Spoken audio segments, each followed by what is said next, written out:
What's up, guys? Welcome to episode 70 of the Let's Talk Nerdy podcast. On this episode, we are talking Nioh 3, Mortuary Assistant, and Tides of Tomorrow. You ever dance with the devil in the pale moonlight? Dancing with the devil in... I don't think I know it.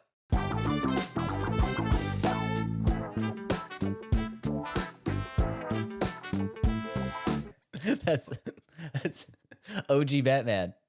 Oh, yeah. The Keaton Batman, Jack Nicholson. Nope. No, what he says in the beat. No, nothing. Nope.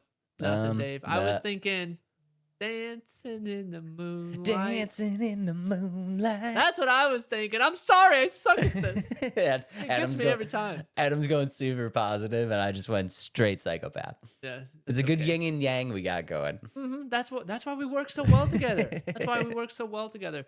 Dave, episode 70. What have you been doing this week? It's been 2 weeks, I should say. Yeah, it's been 2 weeks. I like this 2 week schedule. I think this is good. It gives us a little time in between to kind of catch up on some stuff. First and foremost, have you heard of Restaurants? Some what? I don't feel like I said that right. It's restaurant, but with rats. Restaurant. Like Ratatouille? No, not like Ratatouille. You are the rat. The rat's not like on your head. You are the rat. Oh, it's a game. Yeah, it's a game. This is a game. It's called It's a game. It's called Restaurants. It is very fun, actually. Think of it like Overcooked. It's like Overcooked, but take Overcooked to the next level. Your face says you're not interested in this. To me, it sounds like Ratatouille. It sounds like you're playing rats and having a restaurant. Yeah, you are rats and you have, okay, it's kind of like Ratatouille, but it's kind of like Overcooked. But you get to kind of take it to the next level. Like you get to design your restaurant and stuff like that. You get to kind of position all of your stuff in the kitchen. It's super fun. It's a blast. I'm having a blast with the game. Is it a co-op game? It's a co-op game for sure. I think you can play it single player, but I don't recommend it.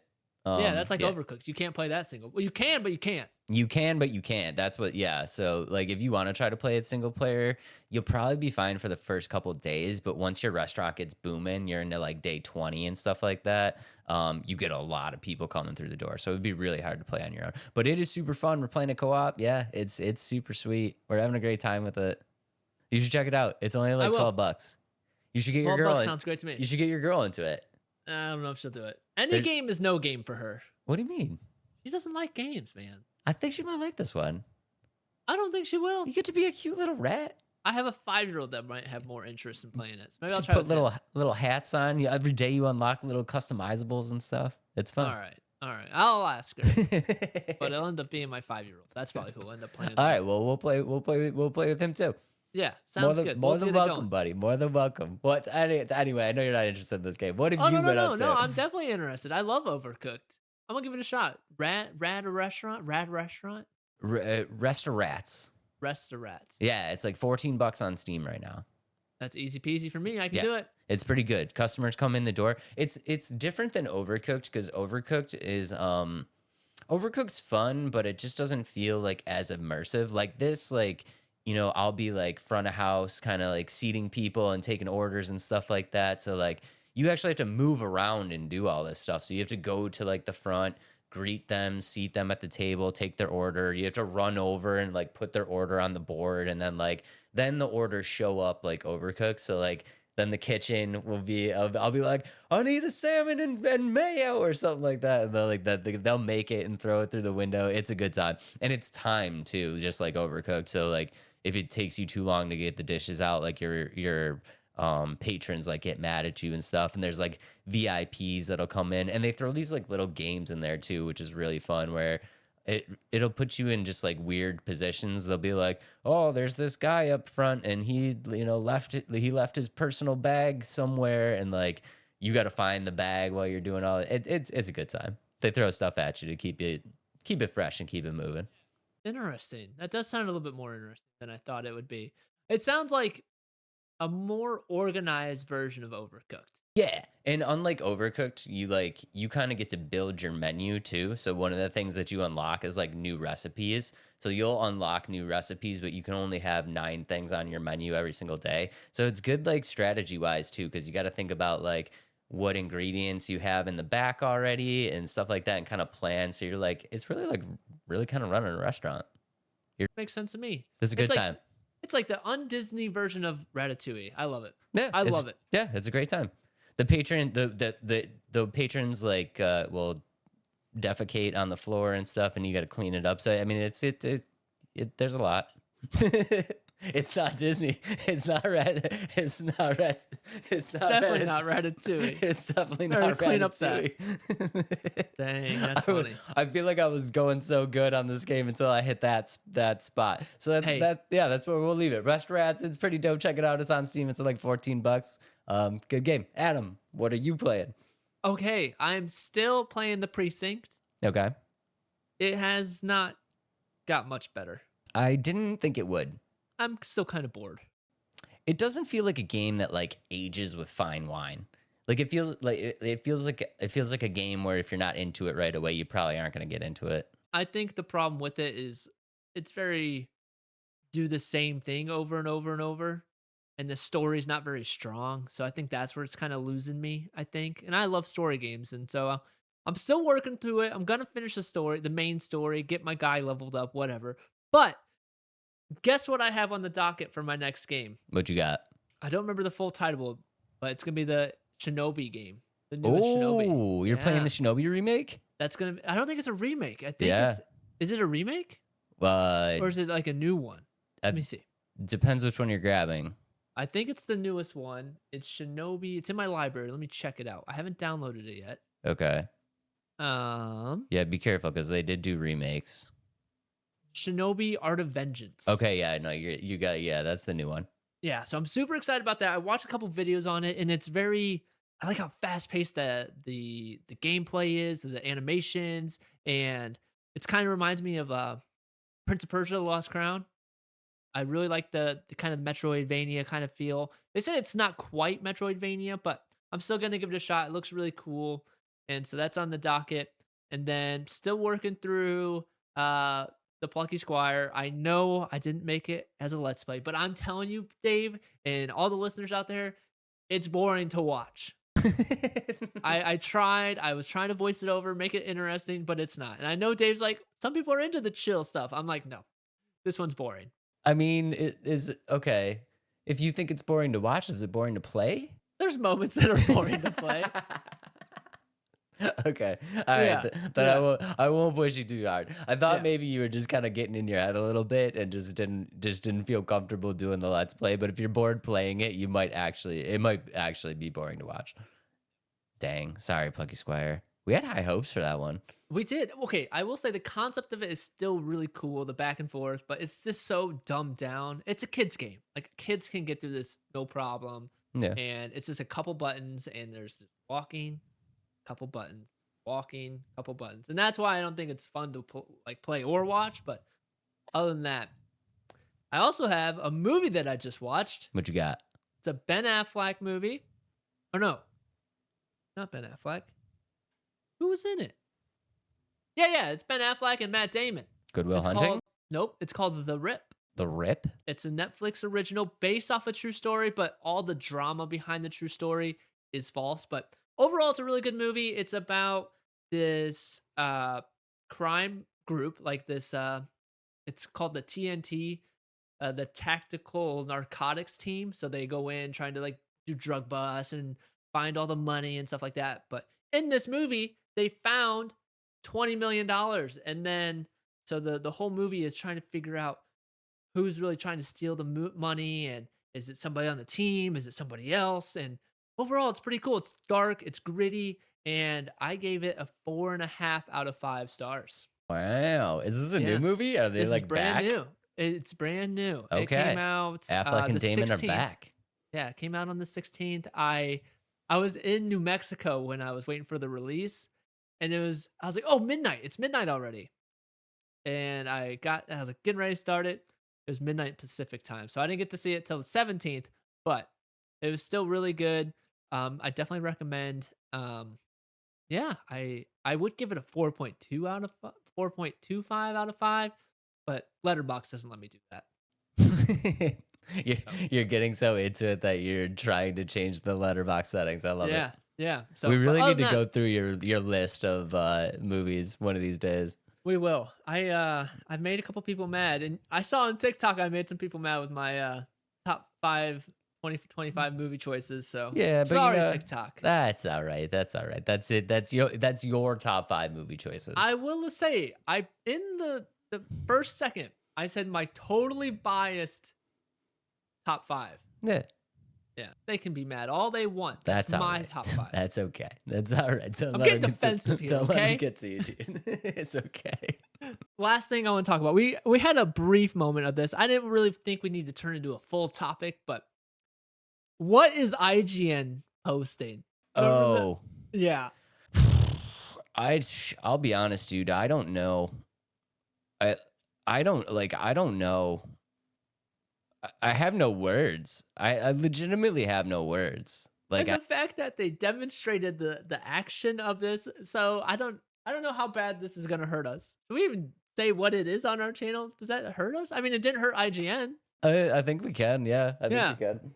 Well, IGN was showcasing sex toys on their profile or on their channel. It was during the CES, and it was the top 5, I don't remember, the top sex toys of 2026. And my first thought is like, isn't this a gaming channel? Why are we doing this?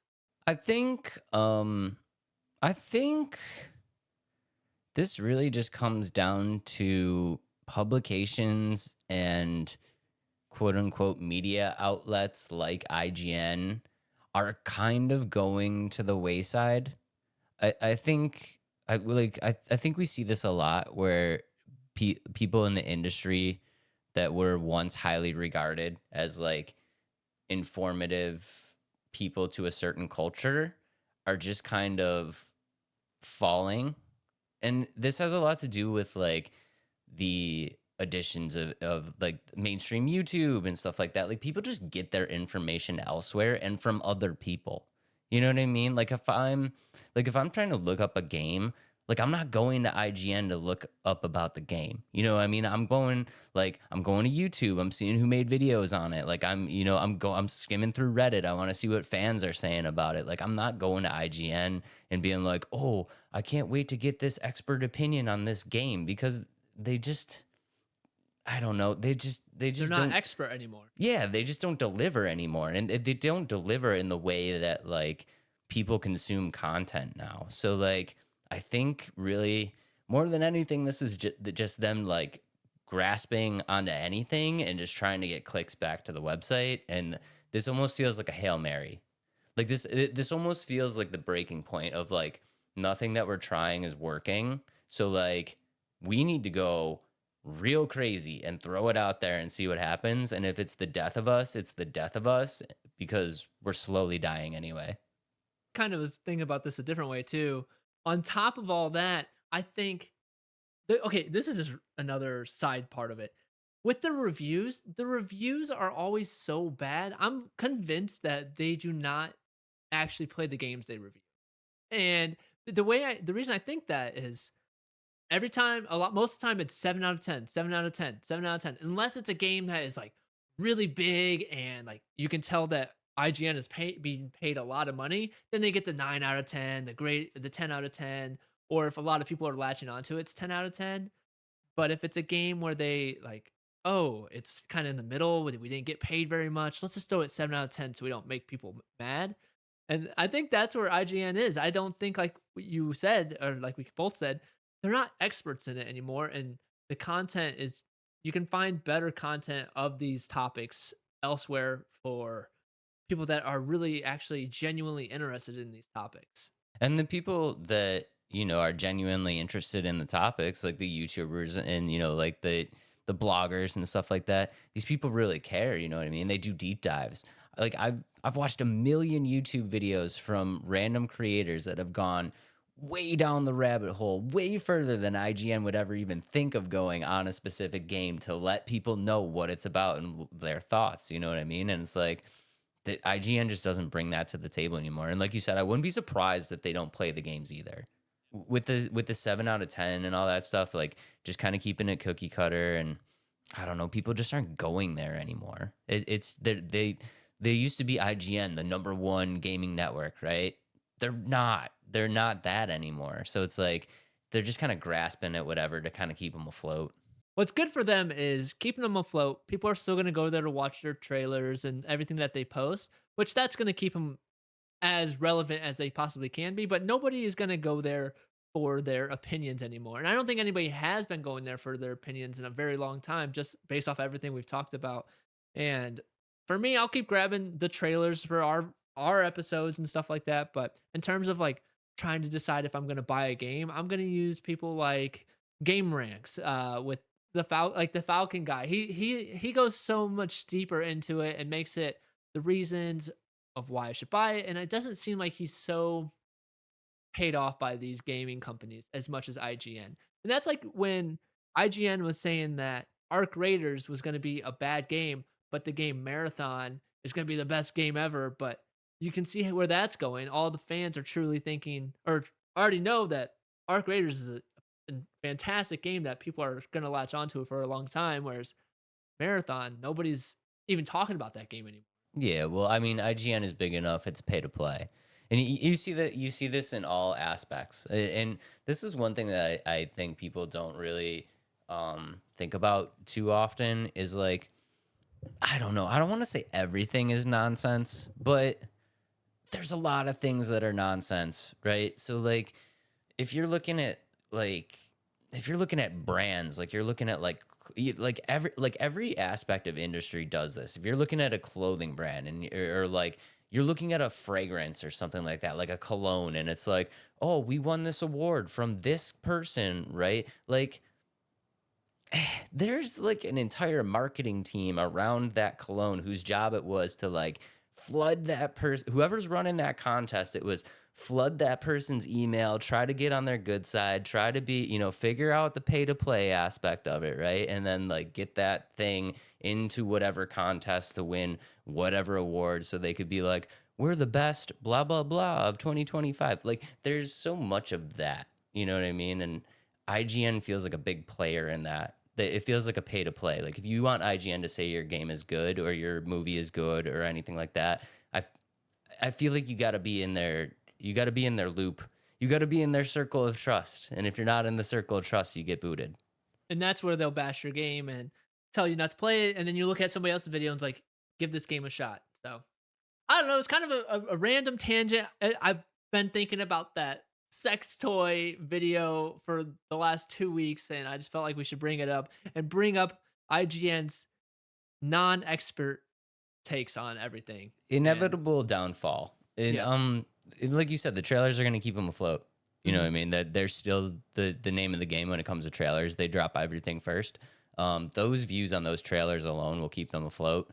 But the actual .com IGN, where they're ranking stuff, they're putting out reviews. That like, I don't know, that aspect of the business feels like it's just destined for death. Yeah, especially like in the comments that we posted of the top 10 scariest video games according to IGN. Exactly. I don't think one person agreed with that list at all. No, and that was the majority of the comments that we got. That like two of the games on this list are scary. You know what I mean? It was a pure SEO play. And you could tell just by Yeah, the first, yeah, the whole list is, I think there's 20 games, and it's just every most popular game of scary games, and that's how they did it. yeah. So, Five Nights at Freddy's is the real tell. yeah. You know what I mean? Because Five Nights at Freddy's, say what you will about it, it's still hot. And Yeah. the second movie just came out. Like people are searching for it, right? So Right. it makes sense to put that on the list. Yep. But it makes sense to put it on the list if all you care about is SEO play, That's what it is. not making a great list, Right. which is kind of sad. Rip IGN. Sorry, IGN. Not really. Do better. I'm not really sad to see him go, to be honest. I'm really not. When they got rid of Sydney Goodman, I know she just kind of moved on, but when Sydney Goodman left, that's when IGN started. I don't know if you remember Sydney Goodman. I You know do. the Snapchat stories? Yeah, Those are always so fun. But I don't disagree. I feel like they've had multiple chances. They've had multiple chances to kind of turn it around, and they haven't. IGN will rate this part of the video 7 out of 10. So let's kind of move on, I guess, at this rate. Going to our first gaming topic, Nioh 3. You think they'll rank it 7 out of 10? Nioh 3? I don't think Team Ninja. I don't think Team Ninja is gonna pay to play. So yeah, it'll Yeah, probably be a 7 out of 10. 7 out of 10. Dave, I've never played these games, but I'm sure you have, right? Yeah, I played Neo 1 and 2. Super excited for Neo 3. Have you seen anything about this? Nope. No. I just know that it's a third game of the the series. That's Okay. about all I know. So actually, this is I know you told me to watch these trailer or watch the Mortuary Assistant blindly. Well, guess what? I'm blind watching this as You're well. blind watching Neo 2? Yep. All right, this So is Adam's blind reaction to the Neo 3 trailer. I'm super okay. excited for this. All right. So here we go. Pulling up the trailer here. Oh, I should probably hit start. That might help. I don't know how to do that. There we go. So Neo 3, super excited for this game, honestly. This game is set to release on February 2nd. It's got a demo that's coming out on the 29th. Both will be on Steam, so I'm super excited for that to get. I like when studios do that, when they drop a demo like a week or like a week and a half before a game drops, because it gets you excited, and I think it's a good marketing play, because if the game's good, which I think it's going to be good, it gives you that like, oh, I got to buy this kind of feeling. So I like when they drop it. But yeah, I'm super excited for Neo 3. We're 6 years removed from Neo 2. And just looking at the trailer, it looks like everything that I expect out of Neo 3. I've always kind of described this game. I know people kind of put this as like in the Souls-like genre. I don't. I mean, I see what they're saying in the sense of like the dodge mechanics and things like that. I do feel is very Dark Souls. I always felt this was a little bit more Sekiro based, specifically with the parry system and uh, like the, if you've never played it, it's hard to describe, but you know the system in Sekiro when you get like the posture bar where you break an Yeah, yeah. enemy's posture? They have kind of their own version of that. So when you're fighting an enemy, it's not specifically all about the health. It's there's a lot of factors that go into whether you defeat an enemy or not. So I've always kind of put it more in the Sekiro based area. But for people that really enjoy like more of a fast paced kind of arcade combat style, it does also gives me vibes of like Devil May Cry kind of combat system. So I think it's a good blend of like Souls like, Sekiro like, and Devil May Cry.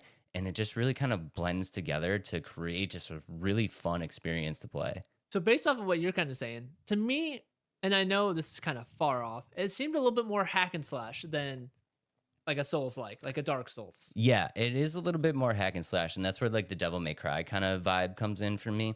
It's it's a Souls like, it's a Sekiro like, but it's very fast paced. Like it almost has like a more arcadey feel to it than a Dark Souls game, and I think people really like that. Like Devil May Cry is a great example of that, where um it's got like very fast paced arcadey kind of combat style, and Neo really lends to that. I think they've taken like the Souls like genre, the Sekiro genre, and kind of merged it with more of an arcade feel, which I think kind of lends its way to like having more players be interested in jumping into the series. Now remind me with this. I think I've seen this in the past. Has Neo was Neo 2 an enjoyed game? From what I can remember, what I kind of read about it is it's not better than the first.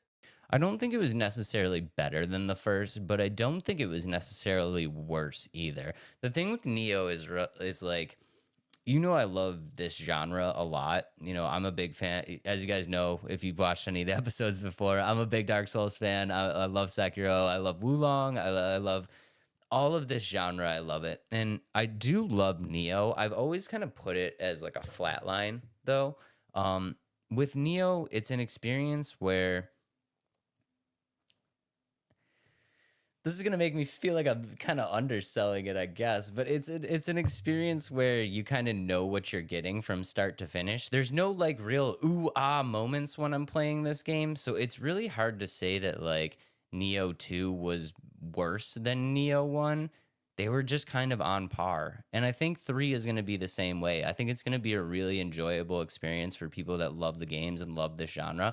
I don't think that there's anything specifically in it that's going to be like a wow kind of moment, like any type of groundbreaking new thing. But I think if you enjoy this genre, I think it's going to be a great game for you to play. I also think it looks very bright compared to some of the other Souls like Sekiro games. I like the flashing of the animations. It seems like the move sets are bigger and things like that. Yeah, so that that's another thing when it comes to like Neo specifically, their art style. I really enjoy the art style. It's a little bit more cartoony. It's very bright, it's very vibrant. So it's different from a typical Souls like where you're typically in a Souls like you're getting these dreary like dark blues and stuff like that. They really vibrance it up with like some bright, purples, really bring like a really visual kind of experience for you to take in onto the screen, and I love that about them. And again, that combat style, the move sets that you specifically do in Neo,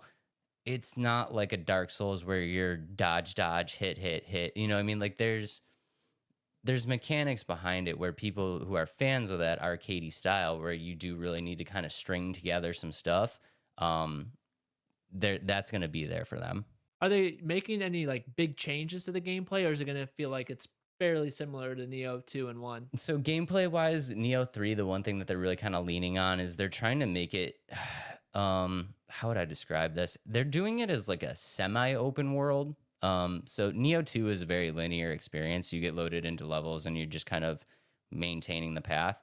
This is going to be a lot more like Dark Souls where there's very specific things that you need to do, but there's branching paths and connecting areas that you're going to be able to explore along the way. So instead of just dropping into like, certain levels, going through a linear experience and popping out, this is a semi open world. And they're really kind of rewarding people for exploring these sections of the game, which when it comes to like Souls likes, that's some of my favorite stuff is the in betweens. Like, yes, it's fun to, you know, go and slay a 60-foot monster, but like I really enjoy that time getting there and like looting and like trying to find side quests and stuff like that. And they're adding that aspect to this game, which I think that's one thing that Neo is really lacking. Right, so more of the exploration and make it kind of find more lore in the game. So before it was very, you knew what you're like you said, you've already said this. You're getting you get what you already know what you're getting with Neo. But now they're expanding on it a little bit more to make it kind of it's new or refresh version of Neo. They're putting like a fresh coat of paint on it in the Mhm, sense of like they are really rewarding this exploration, right? So mhm. there's even an exploration meter in the game where once you start unlocking aspects of these things that they put in there, once your exploration level gets up, it like rewards you for doing that because you'll once you get to certain levels, it like unlocks specific weapons that you can find or specific armor that you can find. Like it does really reward you for exploring the system that they put in place. And like I said, I love linear experiences, but I do love in a Souls like or like a Sekiro that exploration time in between. And I'm really happy that they put it in. Is this story I've never like I said, I've never played them. Is it a continuation of the story, or is it gonna be a new thing? So, like, if I did wanna jump in, I could jump in right into 3? This is a brand new story, yeah. So you don't if you've never played Neo 1 or 2, you don't need to have played it to jump into 3. Story, I will be honest, is a little lacking. It's a time travel story. Basically, your main character goes back in time and needs to try to fix some mistakes that happened in the past. Not the most original story, I will admit. It's not the most original story, but I don't think it has to be. They are great storytellers. Neo 1 and 2 had great stories. So even though the idea behind it feels a little bit generic, I feel like they're going to do a good enough job of it to keep gamers entertained and engaged with the story enough to want to continue to play. Do you know if the story, like, is it gonna be kinda like you flash back to the past, go back to like, is it multiple stages of time travel, or is it like one you go back in time and this is the timeline you're in now? That's actually what I was looking at. I was trying to find whether you're going to be time warping, you're going to be Mhm. jumping back and forth. Yeah. I can't really find anything about the story about you being able to jump back and forth or the story taking place in different times, kind of like Assassin's Creed or something like that. It feels like you're going to jump back. Now, you might get flashes of things that happen in the future, but just looking at the gameplay that I've seen so far and the trailer itself, it looks like it all takes place in the same spot. So I feel like you're just going to jump back in time in the beginning of the game, go through your entire story, and then the end of the game you might jump out and get like your end game sequence. When's the last time you played Neo 2? Oh, Or 1, or both of them, yeah. 5 years ago probably. I played Neo 2 right a few months after it dropped. From your memory, is there anything that you want to be fixed in the game? Like, is there anything that you're like, I didn't really like this. I didn't care for this in Neo 2. Like, is there anything that stood out to you? Like, okay, Neo 3, this is your chance. Don't bring this back or add this to make it better. I know the exploration you've already said, but what about like other mechanics of the game? One thing that that I really love, I love being able to craft a build when I'm doing my Souls likes games and stuff like that. When I'm playing Souls, when I'm playing Souls likes, Souls Borns, I really like to craft a build. I think specifically in games where it is very challenging, like you are put in very challenging situations. I think it's nice to be able to craft your character to your play style. So like I specifically, I'm a strength build. So like I like to go in and hit stuff hard. You know what I mean? And that's not typically how you're able to play all of these games. I would have really loved if they introduced some type of build system into Neo 3. Now they kind of did it because this game is the first one that's going to be introducing two different play styles. So you can play what they're calling samurai style, or you can play as a ninja style. Um, there's how do I put this? I don't know if this mechanic is going to be enough for people that want builds specifically. They're saying that the samurai build is going to be more melee, whereas the ninja is going to be more focused on agility. And this isn't specifically builds in the sense of like your character is going to maintain like this. You're going to be able to flip back and forth between these two styles seamlessly in the game. And based on what style you have, it's much easier to defeat certain enemies in certain styles. So I don't know. It's kind of teetering on the border of being able to do builds of some sort, but not really. I don't really love when they put in the games the ability to transition a move set. But I know some people do like that. But that's what I would really love to see. I would love for Neo to introduce a build system where you can craft your character specifically for your playstyle. With Neo and put it into the Souls like category and Sekiro, has have they been as challenging as some of the Souls likes? Do you think that this one is going to be harder than usual, easier? What do you think it's going to be that? This is a tough question. Sorry, it's a heavy, what's the word? Hmm. Loaded question? Loaded That's a question. loaded question. Yeah. Um, I think it depends on as much as I hate to say it, I think it depends on your skill set and your patience level. I think I don't know. I can only speak on my personal opinion. On my personal opinion, I don't think Neo is nearly as challenging as some of the other Souls likes I've played or Souls itself. For me personally, I just don't think it is. But I also really love Sekiro. Um, Now, when I played Sekiro the first time, I thought it was the hardest game in the world. And I played Sekiro my fifth time. I can do it almost without dying. You know what I mean? So again, it's how much time you want to put into it. But um, yeah, just for me personally, I just don't think Neo is as hard. I think if you're looking to get into a Souls like or try to get into the genre itself, this might be a good place for you to start. Because I do think it's going to be forgiving enough where you're going to be able to go through it, and so much so that like they've said that they really wanted to make sure that there was no how did they phrase this?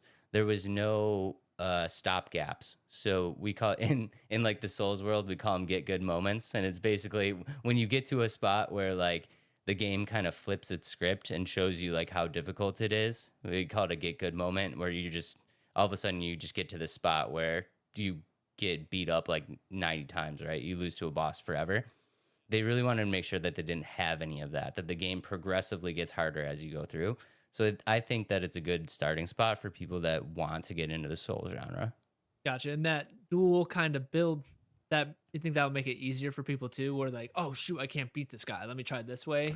I You think do that's gonna think, help? yeah, I do think that's going to help. I do think also there's going to be a very specific group of players, myself included, that are going to totally just. I'm going to find which build I like the best, and I'm probably not going to flip over at all. I don't recommend that. I don't think it's going to be the best way to play the game, but that's probably what I'll do. I'll probably just stick with the build. I did it with Black Myth Wukong. I didn't change my stance at all throughout the entire game because it's very hard for me, right? Because it's like, especially in these games where they are, mildly challenging and you do have to really kind of think about what you're doing. to introduce a second move set, it's like, I don't know, it's a lot. It's a lot for my brain to comprehend. So I'll just force through until I figure it out with whatever the default is. That's fair. That's Yeah. fair. Are you gonna play this game? Adam I is might. not playing this game. I might play this game. Okay, I will say, I think this one, and I know like a lot of people, and me included, in the past, I've said, "Oh, it's another Souls like. I don't like you know what I mean? Like you're into those games, they all look different. But to me, I'm like, oh, it looks the same to me. This one I think looks a lot different than what some of the other games have been. Like I think just the animations alone, it seems like it's a faster version of some of the games that you've played, like Dark Souls, Sekiro, and that has me a little bit more excited. Is it a game that I will maybe play someday? I think so. I think could be one that I will play, especially if it goes on sale, but it just doesn't look the same as some of the other games that we've brought up in the past and playing. I know they're completely different, but just like to me, like you could say the same thing about like, well, actually, I'm not even gonna say this 'cause Call of Duty is all the same now. But like, let's say Battlefield and Call of Duty, you look at them and say those are the same games. You know what I mean? So I just think it's a type of games that we like to play, and I I uh, I will say this one looks different than the other ones, and I've never played Neo 2 or 1, so maybe that's why. But I don't know. I think it looks really cool. I'll admit. It's definitely different. It definitely looks different. It feels different. It plays different. It's challenging like Souls likes, but yeah, I think if you're looking to get into the genre, or you just really like a fast paced kind of like action game, this is one you should definitely put on your radar. That's me. And if I die 30,000 times, that game's getting deleted. You do like all the flashy lights though. I do love flashy lights. Yeah. So I'm the guy that likes Suicide Squad. So you did play a lot of Suicide Squad. I put hundreds of hours in that game. I don't. There's probably 150 hours played on that game total, and you contributed 148 of them. Yeah. That was one of our first games that we reviewed or It talked was. about. Hey But man, if you liked it, who cares? Whatever. yeah. You had a good time with it. You paid for it. And what do they call it? They when they turn it off, they sunshine it or Yeah. sunset it. Sunset it. Yeah, they just turned everything off. Yep. So Turned it all whatever. off. Rode off Turned it into the all off. sunset. We do have some negatives though. I'm super excited about the game. Like I said, I think a lot of people are super excited about the game. A few negatives, because I do think people deserve to hear this. They are going to be including a season pass on this. Neo is yeah. Oh wait, what's that? This is the one I wanted. I learned how to do the sound bites better. Yeah, that's the one. Neo is going to be including a season pass, and they already do have 2 DLCs planned for this game. Neo is notorious for this. This is not the first time they did it. They did it with Neo 2. I just really don't like when developers have planned DLC before the game drops. We talked about this about when we talked about Call of Duty. It's just if you're gonna release a game, release it fully with everything and announce. Okay, I'm okay with DLC, but announce it later. Like just say like, yes, here's the game. There's planned DLC, but we're not gonna tell you anything about it. We're not gonna tell you what the theme of it is or anything of that nature. Does Neo 3 talk about what it's gonna be? They do give a little teaser. I honestly I didn't look to see what it was about. But yeah, I don't know why people do this. I don't know why devs do this because there's really no other way to defend it other than a cash grab. It's like you have it ready. You know what I mean? Like if you have it ready and the game hasn't dropped yet, put it in the game. It says the season pass is set to include add-on DLC. DLC includes new stories, enemies, yokai, boss characters, and equipment. Right. So, So like all of that is oh, and here's something that's more annoying. So if you buy the season pass, you can't get everything unlocked when you get it. The player must progress to certain points in a game to make the season pass content available. yeah, That's frustrating. it is. Like if I'm gonna pay for the game and the DLC, I want the DLC right away. It's a lot. I mean, I'm excited for the game. I have very positive things to say about Neo. But yeah, this one gets me. I really do hate when devs have planned DLC before the game drops because it feels like you're holding back. It No, feels for like sure. feels like you're holding back a portion of the game, and just trying to like, well, like here's the game. It's $70. Do you want the whole game though? Because the whole game's $80. No, Yeah, we lied again. We have 2 DLCs. Do you want yeah, do you actually want the whole game? Because the whole game is $105, and you're just yeah. like, dude, give me the Oh whole wait, game, dude, oh give me the wait, whole game. season two's coming out. There's another three. There's another three. Do you want them? Oh, too bad. We're gonna put that in season 4 now. It's just one of those things. I think back in the day they had DLC right. They released the game and like let's say World at War with all the different zombie maps. I thought that was perfect. They released it with the original and then you had to Rise and then that I thought it did really well. And then like Call of Duty did map packs. Like it didn't really change the game until like a year or two after. Not and it was one of those things that it was the game still felt full, even if like, you weren't missing out if you didn't get those DLCs. I think if you buy a game, you shouldn't feel like you're missing out if you don't buy a DLC. I totally agree. Yeah. And honestly, guys, like $70 is a lot of money for some people to buy a game. For a lot of people, $70 is a lot of money to buy a game. So if like you got it, you got it complete and it's ready to go, and the game hasn't dropped yet, like it Yeah, should be included in the game, especially with a $70 price tag, you know? I agree. Yeah. And one last thing, I don't know if you can look this up. I wanted to get your opinion on it. Mhm. Can you check out the PC specs required for this game? I sure can. Because I actually have it pulled I up. am not as nearly as extensive PC as you are, but from what I've been looking at, what I've been hearing, the PC's requirements, minimum requirements for this game, are pretty extensive. You need to have a pretty beefy Um, machine. to be honest, it's not crazy from what I'm looking at. Not terrible. I would say the memory's a little high. It says 16 gigs of RAM. Um, I would say a lot of like very base models kind of come with 8 gigabytes of RAM, but that's just kind of where the games are going now. 10 the graphics card 1060, that's not overly big or like overly crazy. However, the recommended though, that's where it gets a little high. Like it wants you to have a 3060 Ti, which is pretty high, I feel like. And I'm not super like over the top PC gamer where I know all this stuff, but to be honest, it doesn't seem too crazy. Doesn't seem terrible. Minus the graphics card, 3060 Ti is kind of, I feel like high, but And the other people, processor, people were yeah, saying something about the processor. the processor. I mean, it's an i5. Anytime I look at like gaming laptops, gaming PCs, if it doesn't have at least an i7, I don't even look at it. Okay.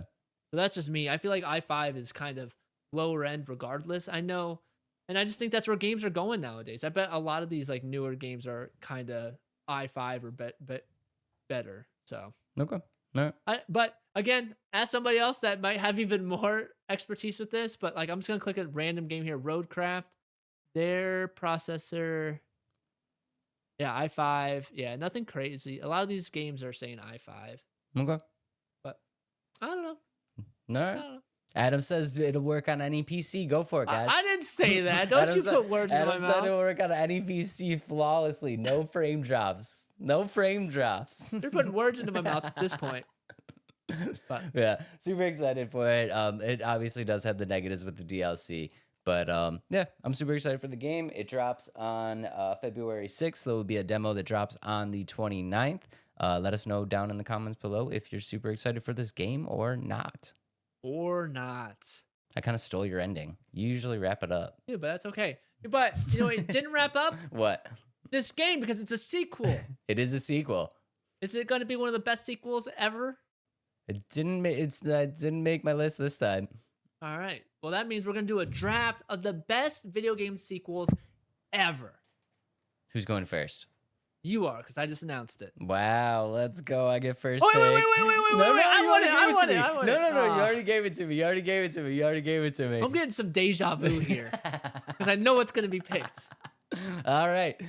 Ladies and gentlemen, since Adam gave me the first pick, my number one pick on the best sequels of all time draft is going to be Batman Arkham City.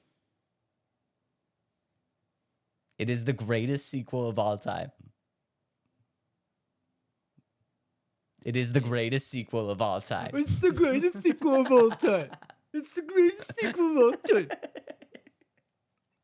It had to be number one. You knew what you were doing. No, I didn't. I forgot. But I agree. That is the best sequel of all games ever. And if you don't agree, you're wrong. Well, shoot. Now I don't know where to go. I'm sorry, buddy. I'm sorry.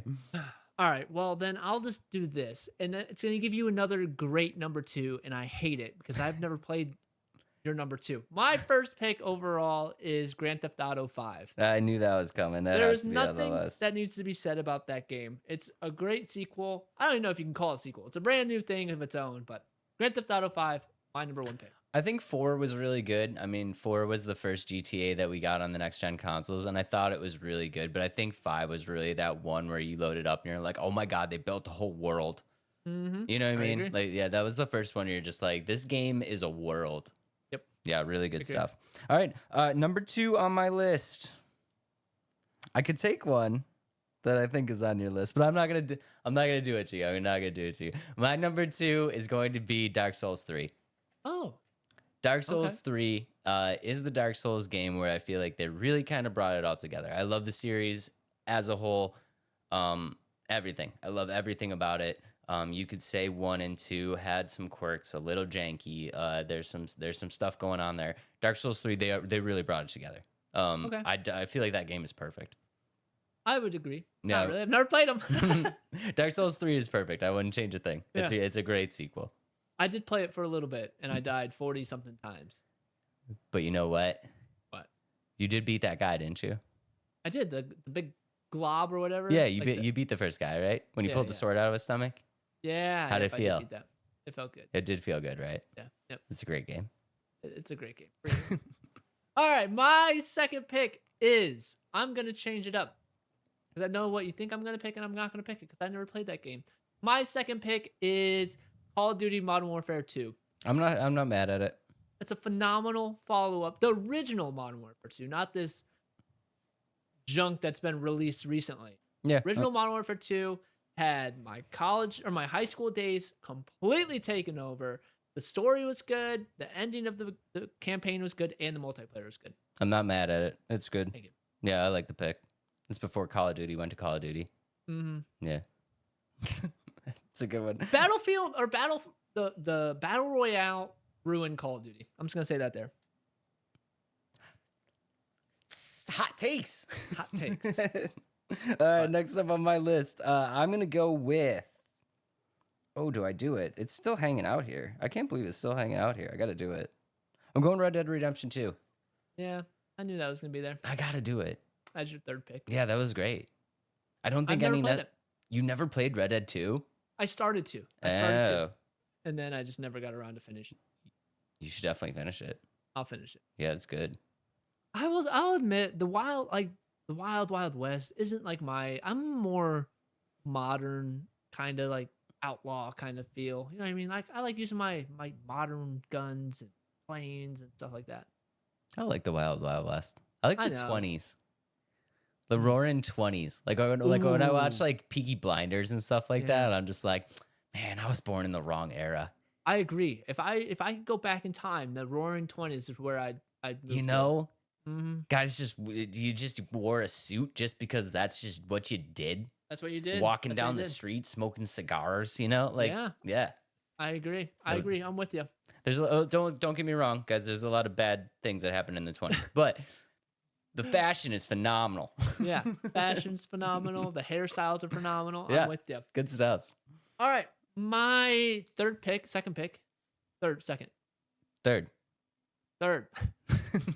I'm so distraught that I couldn't get Arkham City. I know, It's okay. he's so mad. My third pick, since I couldn't have Arkham City, my third pick is Lego Batman 2. I'm not mad at it either.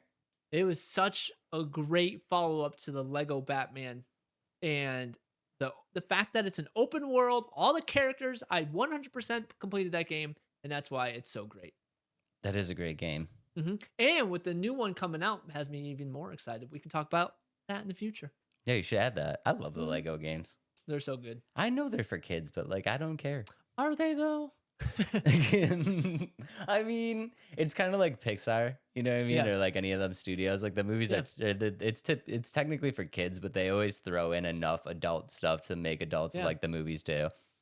My random side tangent here. My son is so excited about that. The new Lego game, Batman game. Every day I tell him it's 5 months from now. And he's like, can we go buy my new Lego game tomorrow? I'm like, nope. Nope. Sorry. 5 more months, buddy. 5 more months, buddy. He's But starting early. He's starting yeah. the gamer grind of waiting out years Oh, and months for games to come out. listen to this. I bought this kid the Switch 2 for Christmas. Yeah.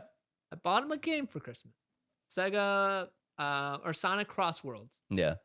Next day, can we go buy this game? Dude, you have 5 games on it. Like, what do you want me to do? No, you cannot get this game yet. We just bought it. Play the games you have.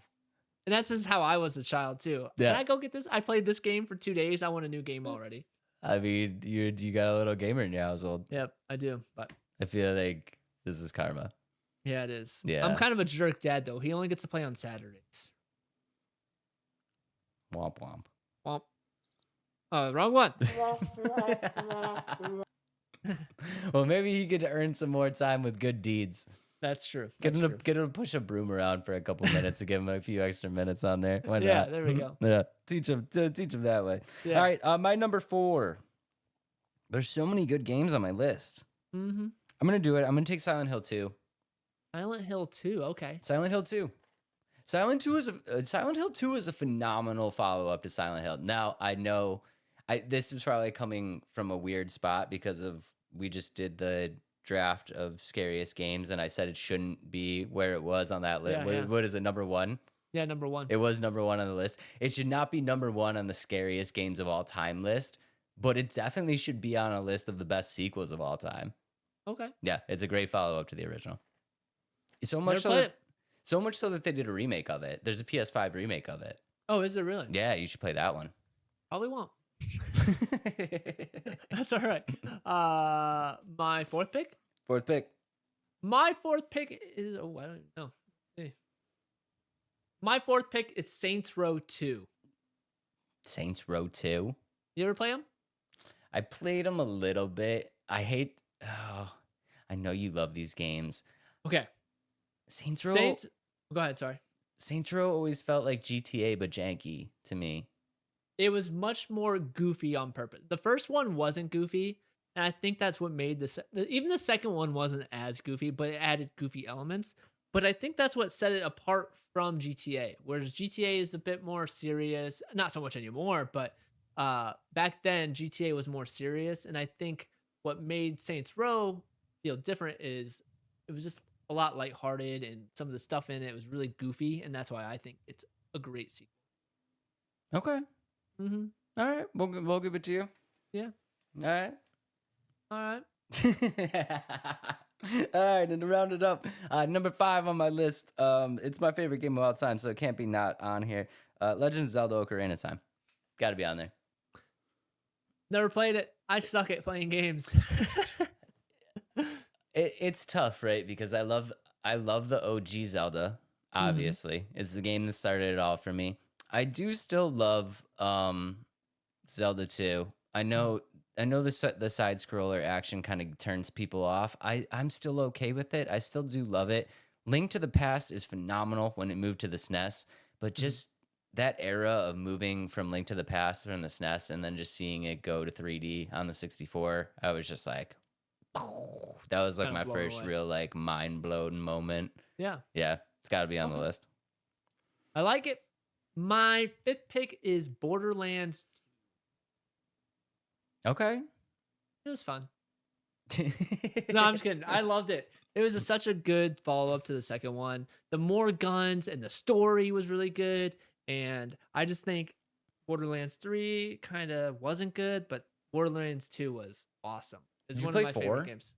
I did. I beat 4. Yeah. Did you like it? It's okay. I was looking to get Borderlands 4, but it's still like $60 right now.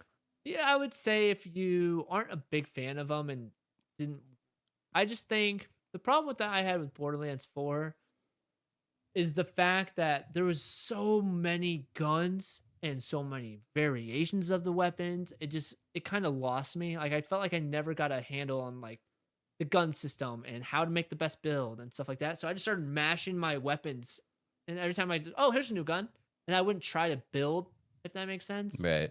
and so that's why I kind of lost my interest in it. But I still played a lot after the game. After I beat the game, but it just didn't hold my attention very long. Just was a lot. Threw a lot There's at you. too much, yeah, too Yeah. much. Story wasn't bad. I actually enjoyed the story better than the third one. So Nice. Okay. Mhm. All right. Honorable mentions for me. I got Super Mario 3, of course, Super Metroid, TMNT, Turtles in Time, and Skate 3. I have Tony Hawk Pro Skater 2. I'll take That's my it. honorable mention. I didn't look for very many honorable mentions. I did this one completely off the cuff of like just games I know I love. So. That's the way to do it. Mm-hmm. All right, moving Mhm. on. Moving on to Mortuary Assistant, the movie. Dave, I know you love this game, don't you? Did you watch me play this game? I did watch you play this game. I watched you and Storm play this game. This game jump scares me like no other. I'll tell you what. Really? Yeah. Are you excited? Oh, you haven't seen this yet. This is going to be a blind I haven't reaction. seen, yeah, another Okay. blind reaction. It's just the game days of blind reacting. Okay. A little bit about this game while Adam gets the trailer up here. This is All right, you let me know when to rip it. Okay, this is the Mortuary Assistant. This is a movie based on a game that has been put out in 2022. It's going to be in theaters on February 13th, which is Friday the 13th, which I think is pretty cool. After that, it will stream exclusively on Shudder. That will happen on March 27th. And yeah, let's just rip the trailer. I don't want to give Adam too much insight here. So fans of the game, as you're kind of looking around, you'll notice some very, very, Oh, it's got that actress. yeah, and some very, very recognizable locations. Adam's face says it all right now. I like that actress. I know that.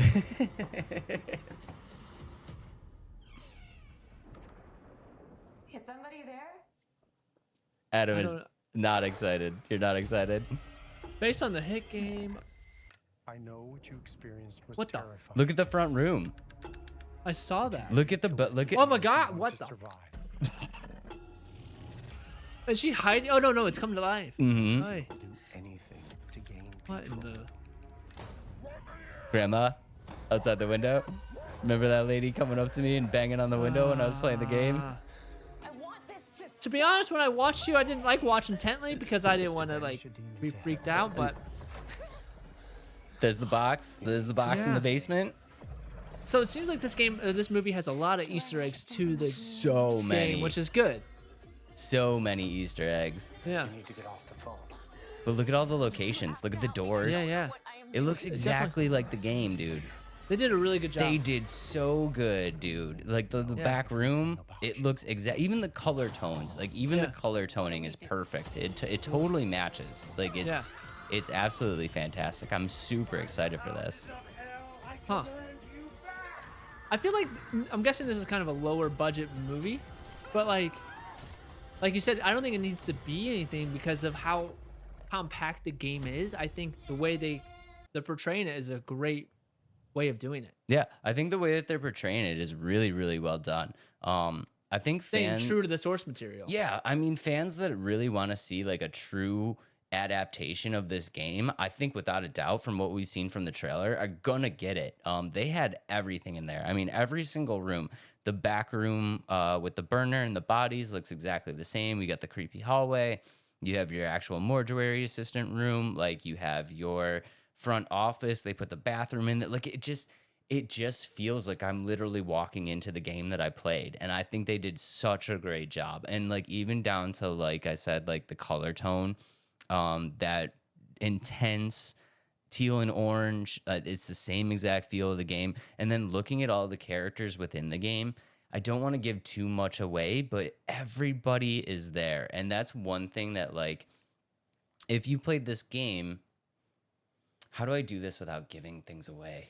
There are multiple endings. Right. Okay. So yeah, that's exactly it. So if you're a fan of this game, and you've played it, you know that part of the goal of this game is to get multiple endings, and some are very easy to get, and some are way more elaborate. And I think, without trying to give too much away, I think we are going to get the most elaborate ending of the game from what I've seen in the trailer, because all the pieces of the puzzle specifically having that coffin in the basement and having Raymond pull his chest open and having the seals on his stomach, I think that's a very good indicator that we're going to get the most extensive ending of the game, and I'm Mhm. super juiced to see it. Do you think that there's gonna be a way where they tie in multiple endings, or that it's like different steps to get to that main, like, You, extensive ending? you know, me and my girl were talking about this, and it's like, this is what's sad about the death of physical media, right? Because in the theater, when you're going for the theater experience, I don't think that there's a way that you can experience these multiple different endings. But how cool would it be if, like, on the Blu-ray drop, there was multiple different endings and they did different endings from the game and you got to see, or even like an interactive feature where you could be like, when you get to a certain point, like, tell it what ending you want or something, like, or like make decisions with your remote or something like that and end up getting like different endings. I think that would be so cool. Have you seen Undawn, or what's that game that you played that's the storytelling Oh, scary Until game? Dawn. So that was a movie, Yes. and that game also had multiple endings, right? Mm-hmm. So did you watch Until Dawn, I the did. movie?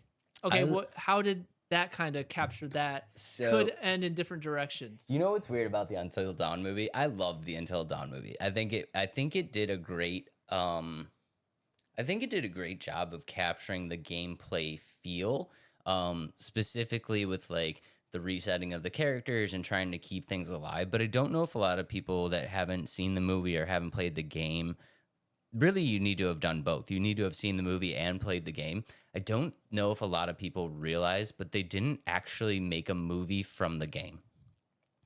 Like, what happens in Until Dawn, the game, doesn't happen at all in the movie. The movie is totally different, and yeah, the funny thing about the movie is the post credit scenes of the movie. It starts up where it the end of the movie is the start of the video game. So this whole story unfolds with Until Dawn, and then the post credits, you see this car roll up to a cabin in the woods, and that's where the video game starts. It's all these kids that have gotten a cabin in the woods. So it shows you that cabin. So it's like the movie was like a prequel to the game. So it didn't really have anything to do with the game. It just had the mechanics of the game. Whereas this is gonna, I feel like, is a really faithful adaptation of the actual game that you've played. I almost wonder if they should have made it like a limited series. You know, like those Netflix shows where they have 6 episodes. Maybe each episode could have been a different ending to the game. I'm optimistic that they did the right thing by picking the most elaborate ending. Because, yeah, because there are different endings to the game, but like I said, some are very easy to get, some are very challenging to get, and some of the easy ones mean you messed up. You know what I mean? Like, so not every ending is like a big wow moment. I think the one that they're doing is the most elaborate one. It's the hardest one to get in the game, and you have to do a lot of things to make it happen. So I think they did the right choice by going with this very elaborate ending, and I think it looks really well done. And I know some people are gonna say that like it's kind of, it looks a little low budget, but to me, it didn't. Like, it really did. I think they did a great job with, like, you see the monsters in there, you see the demons in there, like, they look terrifying. I definitely agree. So when I said low budget, I was thinking not so much of just the way the film looks. I meant like the scale of the sets and things like that. But like it doesn't need to be this grand set because it's all essentially one building and it has different rooms and it doesn't need to be going across town and things like that. It doesn't need all these extra shots to make it feel much bigger than it is. If that makes sense. I wasn't trying to say like it's low budget looks bad. I was saying low budget and they're doing it awesome. I think they really did a great job with what they have. I think the monster design looks great. I think this can be loaded with jump scares, like I said from watching the trailer. There's Easter eggs afoot everywhere. Yeah. Grandma knocking at the window, like all of the things, like everything that I wanted to see in that trailer is in there and more. I'm super excited for this movie. I cannot wait for it to drop. And when does this one come out again? February 13th. February 13th on Friday the 13th. Friday the 13th. You know, this is going to And be a movie I'm going to add to my list. And I'm not a scary movie guy, but to watch it, Dave, I'm gonna do it for you. I think you should definitely add it to the list. I know you're not a scary movie guy, but I think it's going to be really, really great. And just the general like consensus among fans. I mean, I've looked up forums, Reddits. I've looked everywhere, all my usual sources where I want to see what people are saying about certain things. I don't see negative comments anywhere. Like they're just the horror community and the horror gaming community specifically is just like so excited for this movie to drop. And like it's a smart community. I mean, they will find things wrong if it's not what it needs to be, and no one is saying anything. I mean, everybody is just like, they've done so good, so many Easter eggs, it looks exactly like the game. I can't wait for this to drop. So like I'm right on board there. It's awesome. Mortuary Assistant. Yeah, Mortuary Assistant. Not much else to say about it other than it's going to be sweet. Like we said, it will drop in theaters on February 13th, so it'll be there. If you guys are horror fans and want to do a little Valentine's Day Mortuary Assistant movie night, you could totally do that. If you don't want to go to the theaters, it will drop exclusively on Shudder on March 27th. That's where it will stream, and I think it is going to be absolutely fantastic. Be one of the greatest video game adaptations to movie. It might actually be.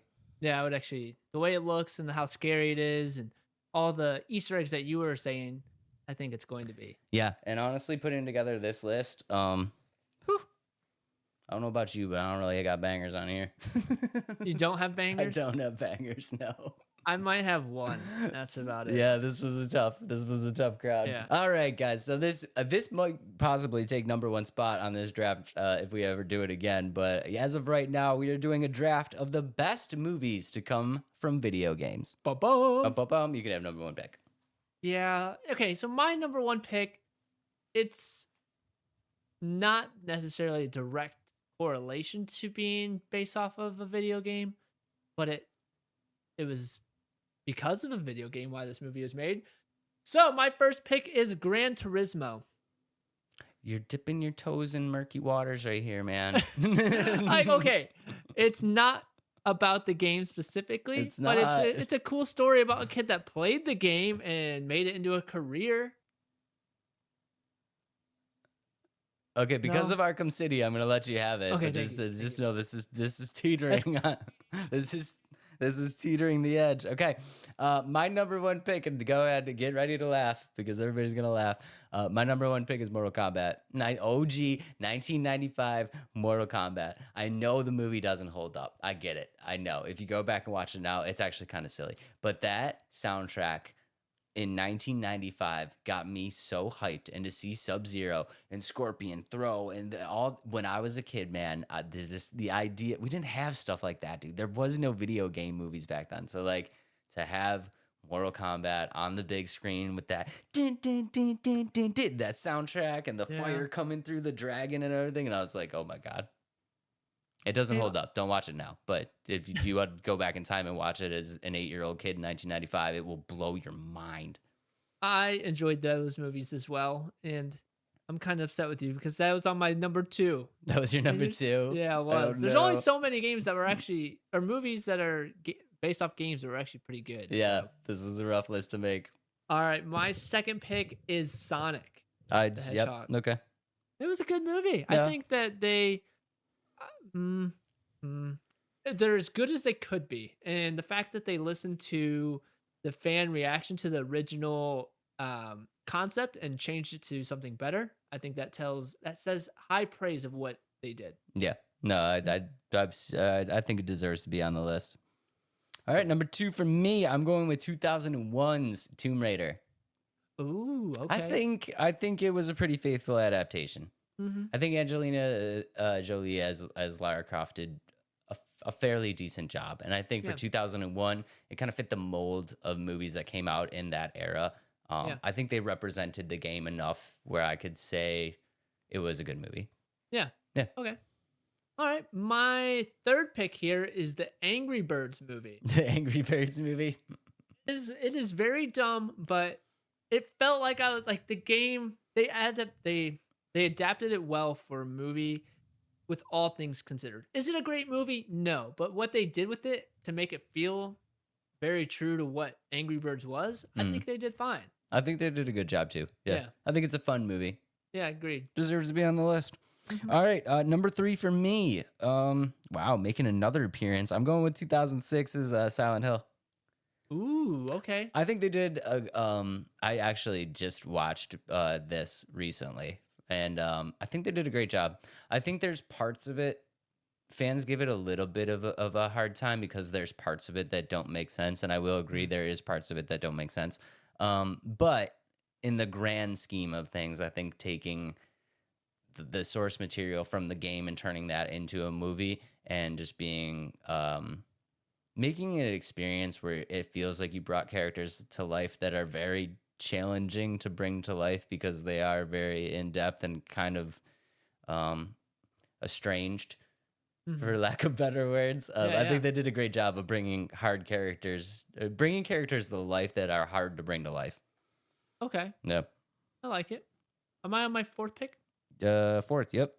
My fourth pick is the Mario movie. Definitely needs to be on the list. I think, again, it's kind of going along the lines with Angry Birds. I think the movie is not a strong movie by itself, but with all the Easter eggs and things that were in it, I think that's what makes the movie very exciting to watch and like just be like, oh, I played the game. I know where this is coming from. I know what this is. Like that's what makes the movies fun. No, I think it's the highest grossing video game movie of all time. Box I think it's up office. there, I think yeah. it's box office, highest Yeah. grossing of all time. Definitely deserves to be on the list. All right, number 4 for you. 4 for me. Ooh, boy, do I do it? I might do it. I'm gonna do it. 2022's Uncharted. I'm gonna do it. It's on my list. I wasn't a super big fan of Mark Wahlberg and Tom Holland together. I think Uncharted is a movie where if you played the games and you watched the movie once, you may not be a huge fan. But I think I think this is one of those movies that the more that you watch it, the more I kind of enjoyed it. Their chemistry is better than they're giving credit for. Yeah. I think it also captured what, like, maybe not the actors, but the feel of the movie, I feel like captured what Uncharted is. Yeah. I don't think Tom Holland, Mark Wahlberg aside, I think the way the movie kind of progresses and the way the special effects and the scenes, I think that really was true to kind of the Uncharted series. Yeah, I think it's a better movie than it gets credit for. It's definitely one that you need to watch a few times, I think, to really get into it. But yeah, give it a second watch and see if you like it any better, because I got a feeling it might. Well, this brings me to my number 5. I only had so many, and you took 3 of my movies, so that's great. My 5th pick is Detective Pikachu. It deserves to be on the list. It's again, I think I love Ryan Reynolds, and I thought it was a fun movie with him. Again, not overly great, but just in terms of video game movies, it was fun. I enjoyed to see the Pokemon come to life as real characters, like live action. I thought that was fun. Yep, it definitely deserves to be on the list. I think it's a good pick. What do I do here? You know what? I'm gonna do it. Give me a 1994 Street Fighter.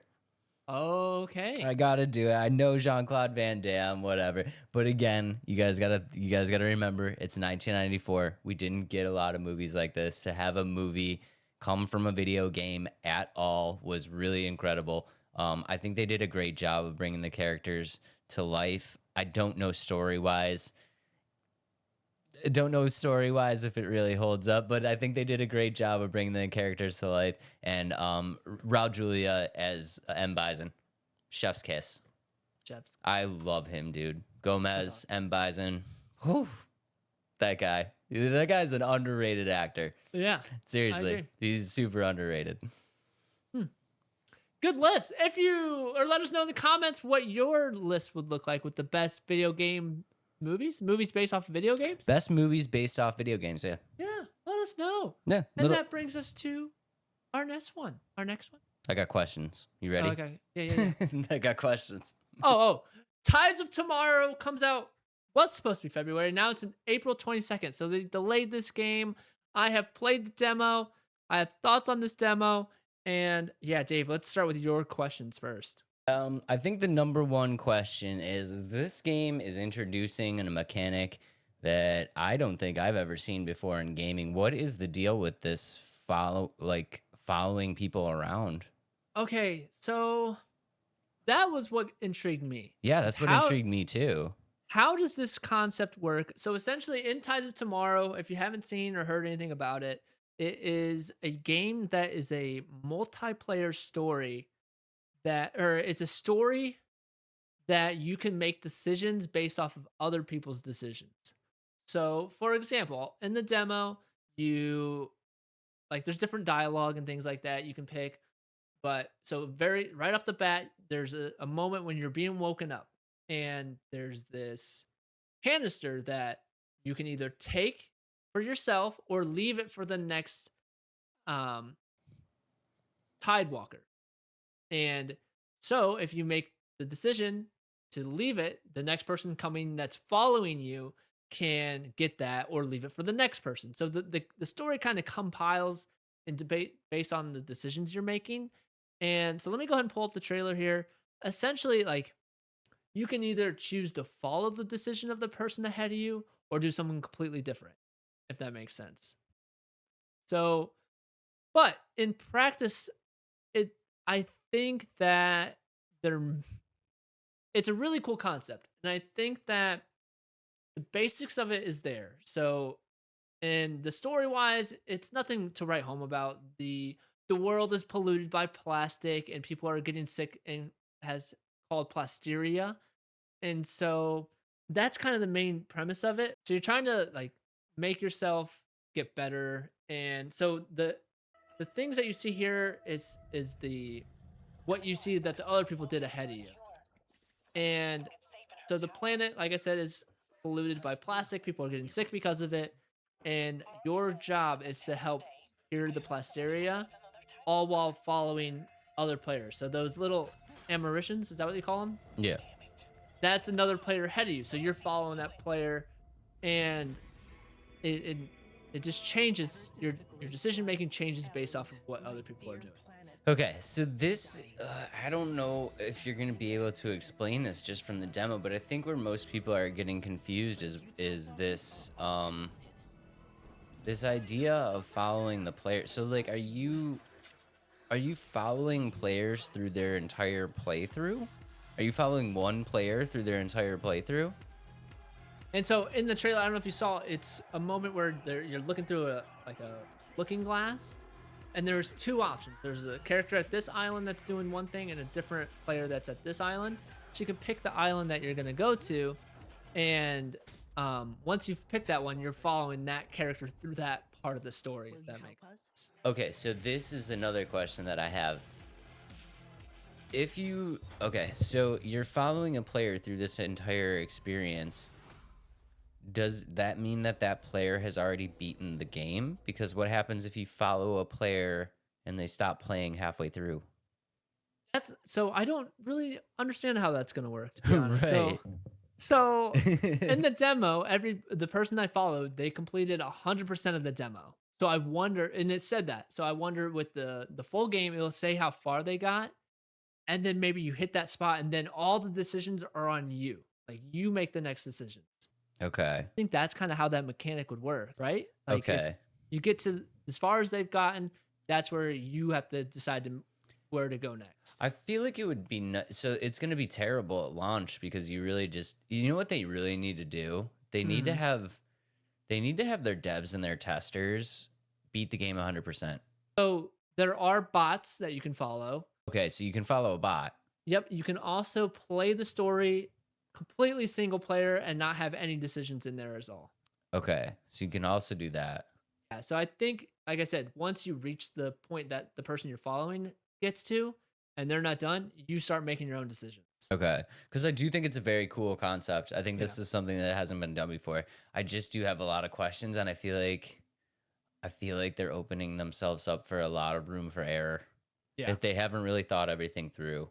Right. And I think that's where a good sign is that they did delay it from February to April. And playing the demo, I'm glad they did. There's a lot of jank in this game. Yeah, in terms of like frame drops, the atmosphere or the environment's very stuttery. And I know it's just a demo, it's a small developer, or it's not a small developer publisher. It's THQ Nordic, but the game's a small game. It's a $30 game that's coming out, but the animations of the characters need to work. The the it has some clunkiness when you go into, I think it's called the Tide Vision. I can't remember exactly what it's called, but when you go in to see what the other player did, Hmm. that it's kind of glitches out a little bit. But overall, I think the concept is really cool. Like we've said, it's just execution's got to be perfect, or otherwise it's not going to go very far. I do think it's a really interesting idea. I'm curious to see how it works, but like I said, I feel like they've opened themselves up to a lot of room for error, and I just think players are going to have a lot of questions that need to be answered before they purchase the game. Because like that example that you were given with the canister, right? Where it's like you can either decide to take the canister or you can leave it for the next person. Well, like at what point does that choice reset, right?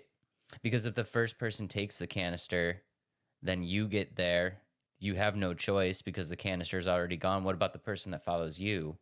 They also have no choice. So it's like if the first person takes a consumable, then every sequential person behind them doesn't even have the option to take it, Right. So I wonder, like, yeah, that's weird. right? I don't know how you do that, because if somebody's following you and then you have somebody following that person, Yeah. then they're screwed regardless. Yeah, like if you take the canister, then every single person behind you is screwed.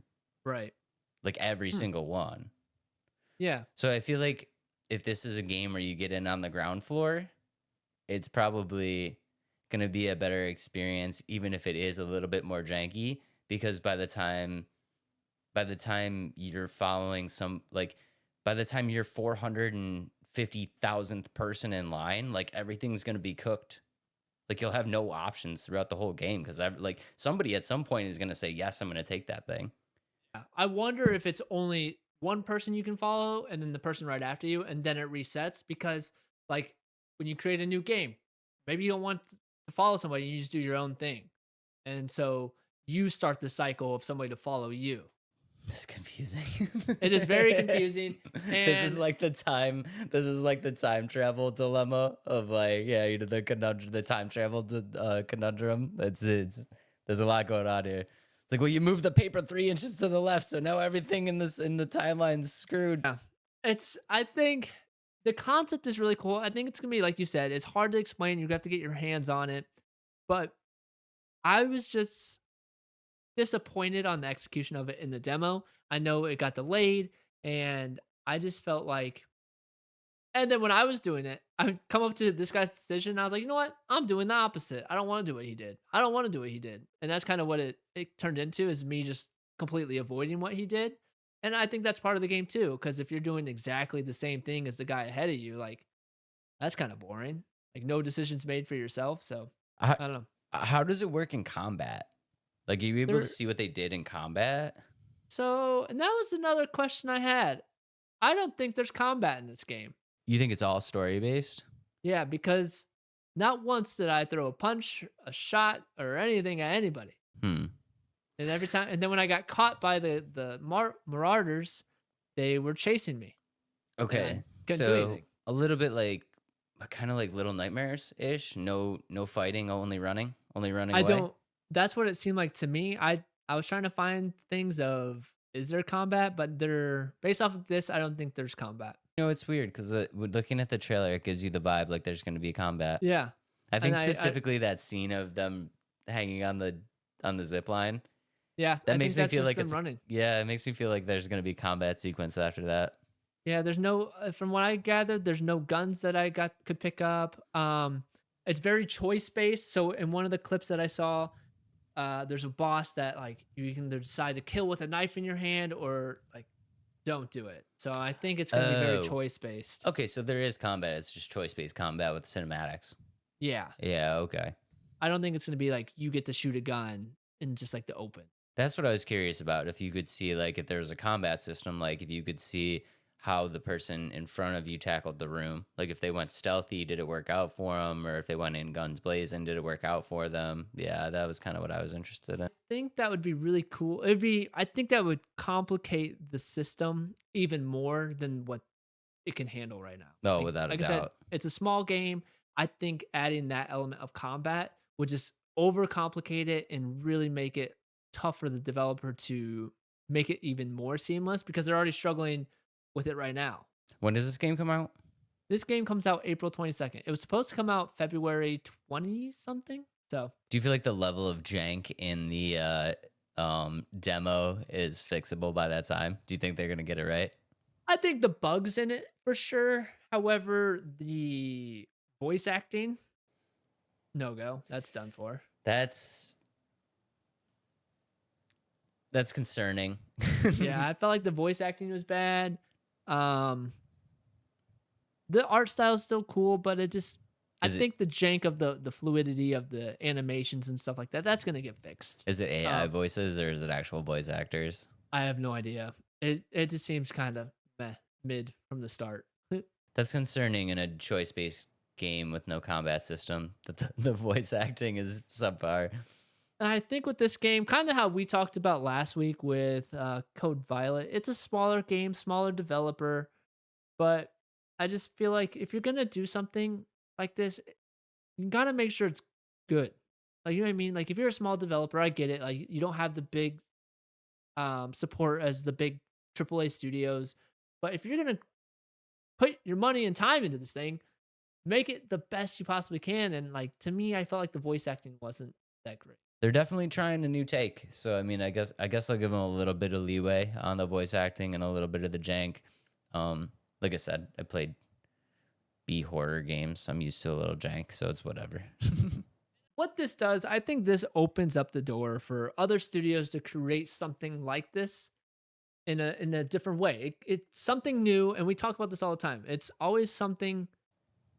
I feel like developers and game studios, they always get in this, let's copy somebody because they made it work. Let's make it and fine tune it. Where this, it's something completely different. It's doing something that nobody else has done. And yeah, it's a little janky. And I'm making it sound like I'm not intrigued by this game, but I still am. I'm going to get this game. I'm going to play it because the whole idea of this story mode and trying to have the other players like impact my story, I think is really cool. So I think that's why I'm excited for it. But it's just, it has some jank, and it's the first of its kind, and it's gonna have the jank. It's a very interesting idea. That I mean, there's room for error here. There's definitely room for error, but I think you need to go into it with that mindset of this is a studio that's trying to do something.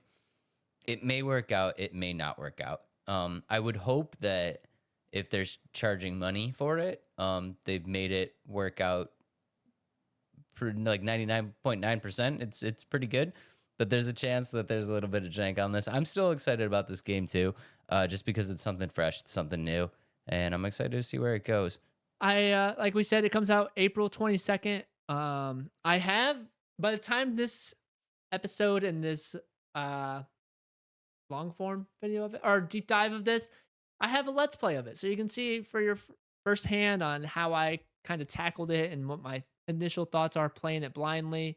I will say I did play it again after I beat it, and not much was different between the two playthroughs I did because I think it's the demo, so they weren't trying to spoil anything. But other than that, it's about 20 minutes, 25 minutes, so it's a quick playthrough.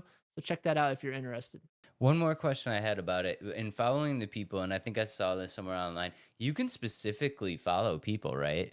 Yeah, Like you can follow your favorite streamers, you can follow your friends. So like I think that's a really cool aspect of it. Is not only are you following somebody, you're not just following a rando. Like you can follow a friend, you can follow a streamer that you watch, you can follow a VTuber. Like you can follow specific people and see what they do in the game. So I'm excited for that. And if Adam plays it 100% through, I will follow him and see what choices you made. what's the expression? Would you follow your friend would you follow him off a bridge or something like that? Well, I have the opportunity to do the exact opposite of you all the way through. Yeah, exactly. There you go. But let us know in the comments if this is a game that you're interested in. Like I said, check out the Let's Play. It's a quick 20 minutes just to kind of show what the demo's about. It's kind of a makeshift Let's Play. There's no crazy moments in it, just to see what it was like. So, yeah. Check out the Let's Play. I'm trying to get Adam to believe in himself with these Let's Plays. Show him all the love on the Let's Plays. I agree. Maybe. All right. And that brings us to... You're way better at these transitions. I love these. Yeah, you do it. Well, I don't remember what it is. What? Oh, guess the franchise. Yeah. So this franchise is a small franchise, and Dave is gonna make me guess the franchise in 20 words or less. There are 8 different games here or franchises. Yes, ladies and gentlemen, this is Guess the Franchise. No, I don't like that. Ladies and gentlemen, this is Guess the Franchises in 20 words or less. Adam, are you ready? I am ready. All right. This was actually harder than I thought. This is hard to put together, just so you know. Okay. Okay, Ready? I'm ready. Yep. Outlaw. Outlaw. That's one word. Outlaw. Yeah. And these are games or movies Games or movies. or any franchise. Okay, Franchise. These are franchises. Outlaw. It's not Red Dead Redemption, is it? Boom! Number one right off Boom. the bat. There we go. Okay. Number 2. School. Ooh, bully? No. Ah, Mutant. oh, X-Men. Boom. Oh, that was 3. All right, number 3. Mask. Mask. Ah, there's a lot of things that can make a mask. 3 mask. The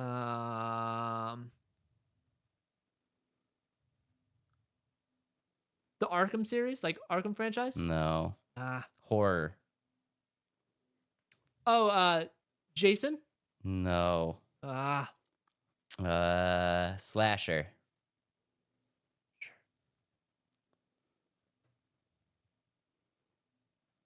slasher. Michael Myers. No. Oh Oh no. no.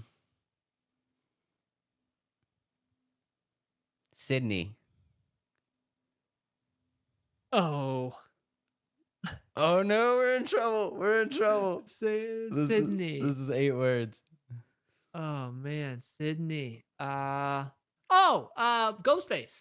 What? Scream. Scream. There you go. Yeah, Got it. okay, yeah. Let's go. Yeah. Okay. All right. Space. Space. Star Wars. Star Uh, Trek. No. Nope. Dang it. Horror. Alien. There you go. Okay. Okay. That was 10 words, I think. Okay. Something like that. Nuclear. Fallout. Boom. Let's go. There we go. Owl. Owl. Harry Potter. Oh my God. No way you got that. Babies. Babies. Baby. Rugrats. Oh my God. He's clearing. All right. Last one. Dang, dude. You got 7 words left. Monsters.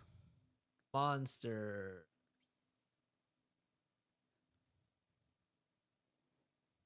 Not like the monsters. This could be a lot of different.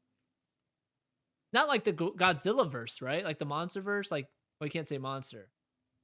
No, that's not my guess. Monsters. Monsters.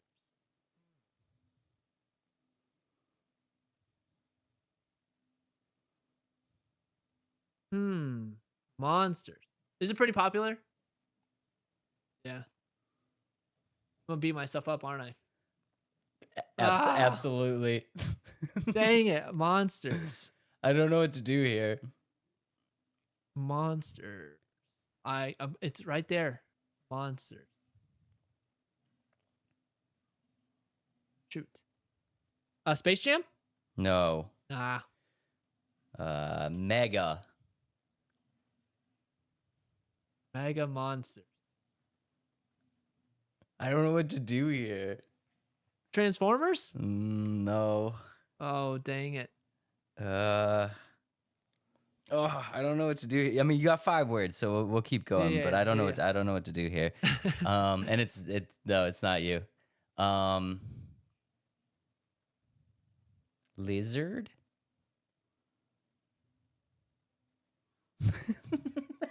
I think I made it worse.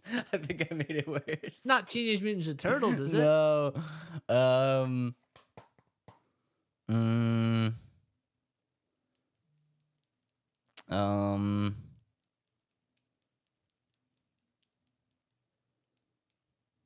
Water.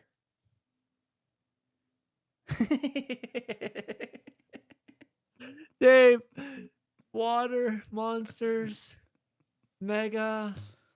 Was like close with the like the Godzilla stuff? Is it Godzilla? Yeah, it's Godzilla. Oh my gosh. That's why I said I didn't know what to do, because you were like, it's not like the I was there. yeah, because you were like, it's not like the Godzilla MonsterVerse, and I didn't know like Oh, like see, that's where MonsterVerse. Yeah, I was thinking like all of it as a whole, yeah, like you King were thinking Kong, Monster. yeah, King Kong, like yeah, all of that. Dang it. I just dang. went straight Godzilla. Okay. Dang. Well, I mean, you still crushed it. You did it in Yeah, yeah. 17 words, I think. okay. No, Yeah, I kind something of like lost that. count, but I know it's Yeah. less than 20. Perfect. Now let's go. I love those. Those are fun. Those are hard to do. Yeah. I We can't did believe, it. I can't believe you cleared 3 in one word. That was pretty Boom, good. boom, boom. I think I Boom, made boom, those boom. too easy. I don't know. No? It's fun when it's rapid fire like that. I Yeah, like that's it. good. All Good right. stuff, man. Good stuff. Good episode. Great episode. Great episode. Great King episode. Kong. Yeah, King Kong on the brain. King Kong on the brain. Well, I don't got much to say tonight except for was a great episode. I had a lot of fun. Dave, you had a lot of fun? Today was a great episode. I think we did fairly well. I'm super excited. You know what? Let's mark this down on the calendar. I think this is the first episode we've done where we had all topics that we were excited about. I agree. Yeah. In a long time. In a long time, yeah. Yeah, sometimes we just kind of pick them because they look like they suck and we want to talk about them. But this one, I think we definitely were excited about all of them. Dave, a little bit more for Nioh than me, but that's okay. Yeah, I think we picked 3 good ones. Yeah, super appreciate you guys. Thank you guys for watching. Super appreciate everything. We love you guys very, very much. Adam, what you got for him? If you're not following us on all social media, please make sure to do so. Let's Talk Nerdy podcast on everything. And yeah, that's all I got. Love you guys very, very much, and we will see y'all on the next one. Peace out, nerds.